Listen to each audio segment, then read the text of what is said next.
Howdy, I'm Claire from Wild Ginger Running, and this is my packing for the Western themed Lakeland 50 this year.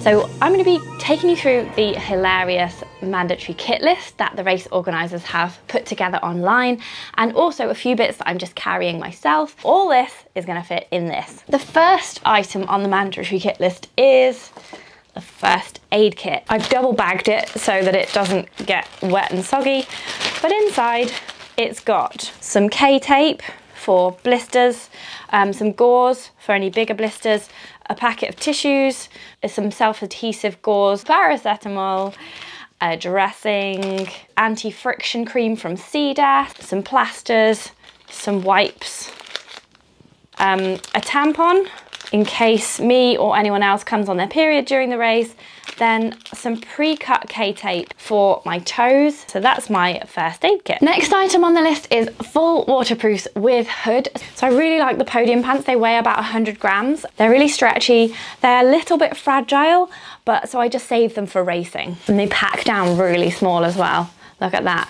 It's the size of an orange. This is the Montane Minimus Light. It's got fully taped seams and a hood, which doesn't go with my Statin. Oh no. Oh, error. I'm gonna have to take this off. Oh no, it might work. They are gonna go in a waterproof bag, but I might be wearing it on the start line, and I might thread the waterproof through the shoulder straps so that I can put it on and off easily. The next item on the mandatory kit list is emergency layers. So these have got to be full length and they've got to be sealed in a waterproof bag. So I've just gone for my lightest weight thermal trousers and thermal long sleeve base layer in here. I've actually got a Hag Gloves thermal trousers. These weigh 153 grams. And then I've got a really super light North Face base layer here. I've had for so many years, but it's so useful. It's really thin, but really warm. And this weighs about just under 100 grams, I think. Yeah, 95 grams for that as well. So those are my spare layers, and these are not supposed to come out unless you're having an emergency situation. So these are going to stay in this plastic bag, and they will probably not be coming out, hopefully not coming out, during the course of the race. Next, we've got a head torch and either spare batteries or a spare head torch. So I've gone for Phoenix, and I'm actually going to take two head torches. This one's the HM23, and this one is the HL18R-T. Catchy. They're really light, they're really reliable, and this one is 100% waterproof, so that will come in really handy if we have a really monsoon type weather. I've gone for two because rather than opening up a torch and faffing around with extra spare batteries in the dark, I'd rather just get another torch out and put it on straight away. It'll be a lot quicker, a lot less hassle. Yeah, taking spare batteries is less weight, but what if something goes wrong with one of them? I definitely need a working head torch, so hopefully nothing will go wrong with them. I mean, it is Phoenix, they're really good quality, durable. What if I drop one? What if I lose one? I need to have two head torches. That's what I think anyway. I might change this before race day. Tell me what you think in the comments below as well. Are you taking a spare actual head torch or spare batteries? Let me know. Mobile phone, fully charged, not a problem. Always take my phone with me, always taking selfies, you know the drill. A whistle, that is on the Montane pack. Most running packs now do come with a whistle integrated into them. This one is in one of the pockets. One of the zip pockets has a whistle in, so here we are. Apparently you get made to test this when you're doing your kit. I mean, I don't know if that's loud enough, but you know, it's a Montane sponsored race and it's Montane kit, so hopefully that will pass muster. Next on the list, we've got hat and gloves. So I've also put these in a waterproof bag. You get the theme here, like everything is in a transparent waterproof bag, not a dry bag, because there's so much faff rolling them over, clipping them together, and they also weigh a bit more than these clear plastic bags. If you get a plastic bag with one of these sort of Ziploc style tops here, then you can be pretty sure that that's going to be waterproof enough, if not double bag, because bags don't weigh much. This is a Luby Life hat. It's a really lightweight, just little beanie here. So that's super comfy. It can even go under my Stetson, so that's a massive bonus. And then gloves. This is just a pair of, I think they are North Face. Yeah, North Face E-tip gloves, and they've got these little tips on the fingers so that I can still operate my phone and things like that. Next on the list, we have an emergency foil bag or blanket, they say. They say that you're allowed a blanket. Personally, I would always go for a bag. That is because if you've got a blanket, you've got to actively hold it round you to keep warm. And so you haven't got hands free to do other things. Also, if it's really windy, the wind's gonna flap that bag around. You're gonna have to hold it like in multiple places here.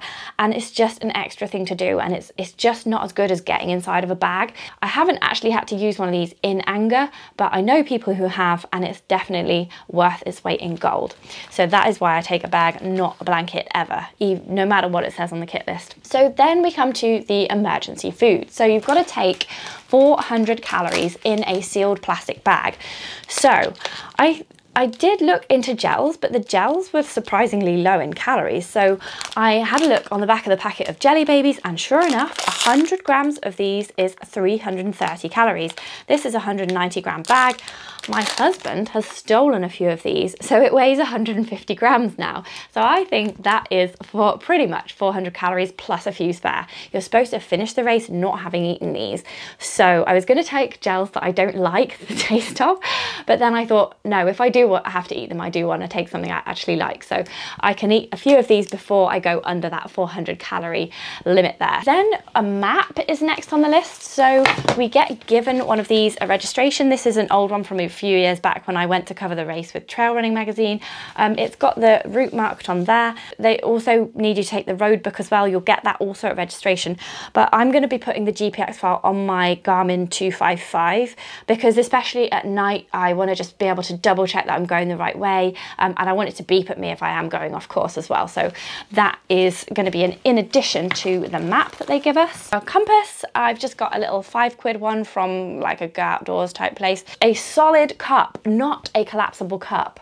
They specify a solid cup. So I have got, this is just a normal plastic cup and I've wound around it a couple of bits of gaffer tape because that can be really handy for repairing things. Like if you break a pole, you can wrap it around it to repair it. Then they want you to take a foon or spork. So that's for eating the stew and the soups that they provide you with later on in the race. That is it for the mandatory packing list. But I'm just going to talk to you about a couple of things that I am taking. I've just been looking into it and I have actually printed out this gradient profile here. I will link to that in the film description below because I actually got it from UK Hill Walking. And I've written on here the mileage and the checkpoints and how far they are in and the mileage between them. And I've just written what is on offer at each checkpoint there so that I just know in my mind what's going to happen maybe. And they're so frequent, you don't really go more than like about 3 or 4 hours without getting to one of these really well-stocked checkpoints. So I think I'm just going to take enough food plus a little bit of spare just to get me through that first few miles, like the first 11 miles before getting into Howtown. So I'm just going to take 2 Montane gels. These are the new 160 gels that they've just made. They're a little bit bigger than their 100, so that's really handy to have a bigger dose of sugary stuff in there.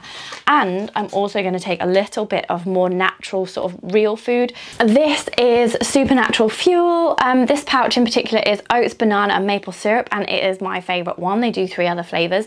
And the really great thing about Supernatural Fuel is that they send you an envelope to put all of the empty pouches back into to send back to them for recycling. So that's just fantastic.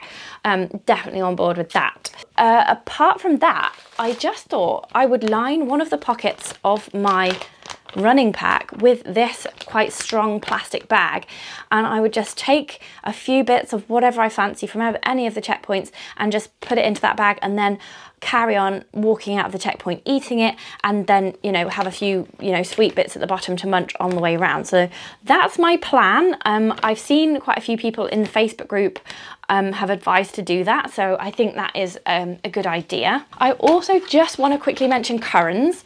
because I am a massive skeptic of any kind of supplement, and it's taken me a long while. They first approached me in December and I didn't really think that they worked until just recently.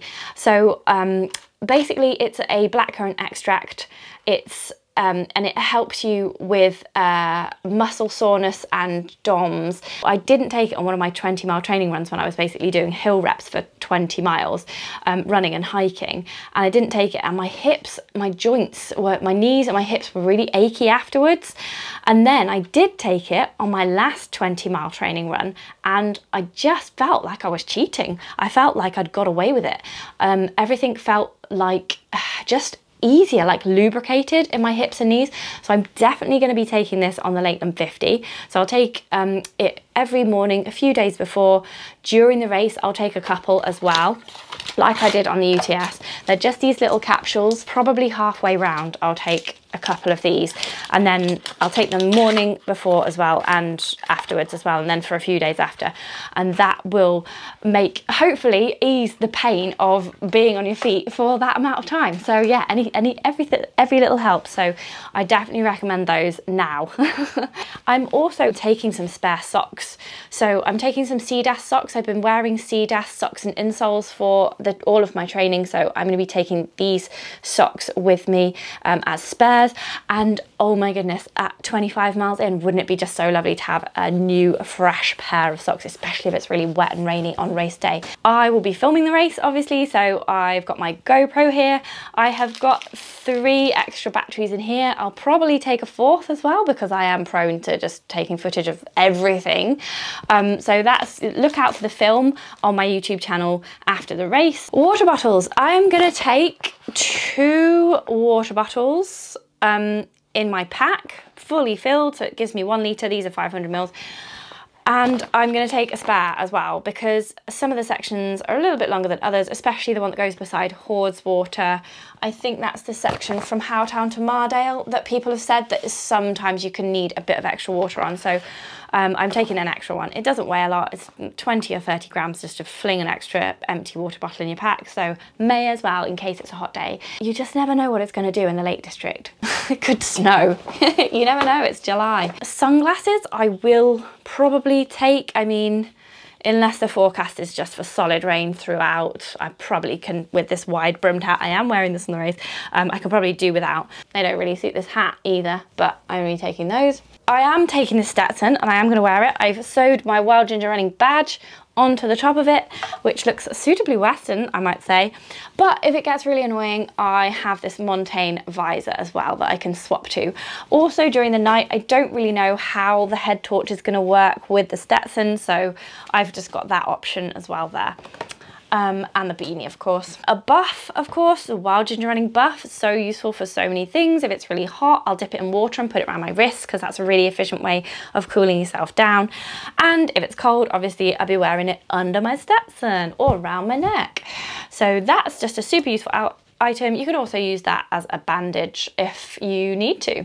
Extra layer. So you're not allowed really to go into your emergency layers. So I think it would be prudent to take 1 extra layer. So I've been weighing my mid layers. Montane have just sent me this Featherlight jacket, which is a windproof. Now this only weighs about 100 grams. This jumpery type affair, on the other hand, weighs 236 grams. So it's kind of a no-brainer. This is also very bulky, whereas this packs down to, once I've taken this label out, to like the size of one of those big oranges. So this is going to be my extra layer. Poles. I am definitely going to be taking poles. Some people don't take poles on the 50. A lot more people take poles on the 100, but I'm definitely going to be taking poles. They really help me go uphill. They help me to open my chest and keep breathing, and downhill they help me balance. And you can always just put them away if you don't need them. But I'll probably have at least 1 out the whole time, because I have a nifty little GoPro attachment that goes on the top of one of the poles. So this is my GoPro attachment just there. My friend 3D printed this for me, and the GoPro just sits on top of the pole like this, screwed in. So that is how I'm going to film the event mostly. So yeah, these are the Harrier Helvellyn Carbon Pro poles. They only about £90, so they're really, really good value. Most other poles are costing you possibly even twice that much these days, so they're really good. They're about 400 grams the pair. With the GoPro on top, they come to about 500 grams the pair, and they've just got really nice comfy grip. I've been using them in all my long training runs.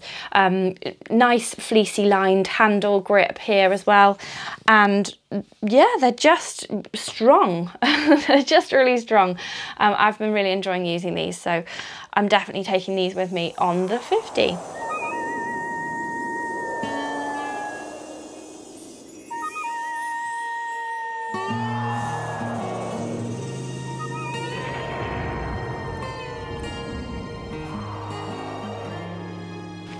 So that is everything that I'm packing for the Montane Lakeland 50 race in a couple of weeks' time.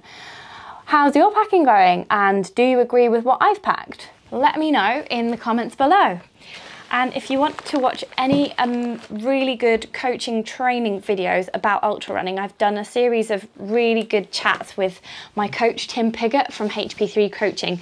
And there's loads of really interesting chat on pacing yourself, nutrition, how to train, how to do everything you can apart from the physical side of things, like doing things like this where you really know what you're doing during the race, planning everything and your strategy. And the latest one that we did was on race nutrition, so give that a look. I will just put a link to it here as well, it will pop up. And check out the thumbnails at the end of the film as well, because it will just give you links to some really useful content. And come back as well when I've done the race. It's on the 28th of July this year, so whether I finish it or not, I will be making a film of it, so definitely check that out, and check whether I wore my cowboy hat the whole way around. Good luck if you're doing the race, whatever year it is. Good luck to you in your training, good luck in your packing, and I hope to see you out there.